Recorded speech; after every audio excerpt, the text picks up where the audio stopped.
দেশেন তাই আমি দিলাম। রসুল বলেছেন যে একজনের গুনাহ, যৌবনকালের গুনাহ যদি পাহাড়ের সমানও হয়, আল্লাহর কাছে পাহাড়ের কোনো ভ্যালু আছে? জোরে বলবেন। আরে আল্লাহর কাছে এই পাহাড়ের কোনো বেল আছে? আল্লাহর কাছে সাগরের এই ফেনা রাশি, রসুল বলেছেন ফেনা রাশির মতো বিস্তৃত যদি হয়ে থাকে, পাহাড়ের মতো বড় বড় যদি হয়ে থাকে, আর বালুর সংখ্যার চাইতেও যদি সংখ্যায় বেশি হয়, তাহলেও আল্লাহর কাছে এগুলির কোনো ভ্যালু নাই, বেল নাই।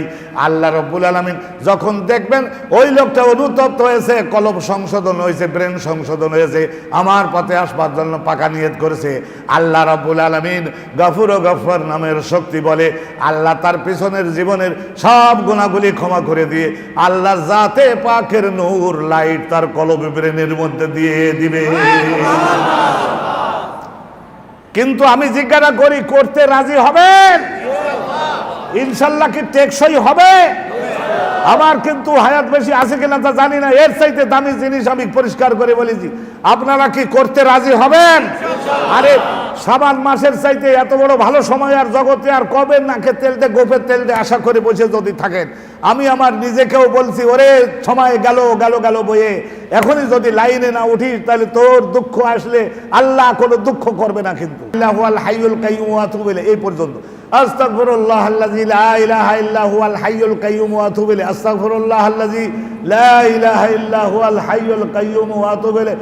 আমি মহাবিপদে মহাবিপদে মহাবিপদে, এই জন্যই মহাবিপদে যে কিয়ামতে যদি ফেরেশতারা বেদ দিয়ে বানানো শুরু করে, আরে নবী পড়লো এই ইস্তেগফারটা, তোরা ওইটা আবার চালু করলি, কার হুকুমে চালু করলি?